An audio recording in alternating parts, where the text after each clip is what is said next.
Hey everyone, this is Sean Easton with WasteLink. I want to take a few minutes today and talk to you about what we at WasteLink call the waste ecosystem. On one end are the waste generators, over 400,000 hazardous waste generators in the US, and less than 1% of them actually have a full staff to be able to manage an entire waste management program.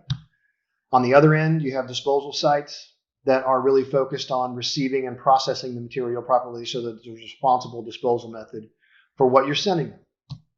In between is just this really long list of things that you need to do to manage that waste properly, from characterizing it, packaging it, storing it, transporting it, choosing the right disposal facility. And a lot of the environmental health and safety departments are often understaffed. And so what they've done is they've relied on this other part of the waste ecosystem called environmental service companies, and a lot of them help these generators broker waste.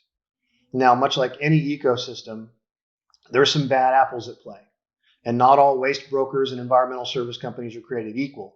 So as a generator, as you're choosing your waste vendor, you need to make sure that you're checking in on them, making sure that they operate responsibly, understand the technical side of the regulatory environment, understand chemistry, how wastes interact, understand DOT, EPA, state rules, and are going to best represent you the way that you need to be represented based on the level of trust you're putting in them to get these things done. Like I said, not all waste environmental service companies are created equal, and the word broker has been getting a negative connotation in the past, and rightly so. There have been some bad players. Fortunately, you as a generator have the ability to audit your environmental service companies and make sure they're doing things the right way. Make sure they're representing you and your waste as if it was their own, and they're managing things in a compliant and an efficient manner. So take that time, take a look at who you're using today, make sure that they have the proper procedures in place, they're operating responsibly. Go check out their facility if they have a 10-day. Make sure that it's clean, that everything's labeled, that everything's there that's supposed to be there is there. And if they're not doing that, then look for another environmental service company that's going to do it the right way. It's an important decision. It shouldn't be just be given on a relationship or a situation where you're trying to save money. There's a lot to it.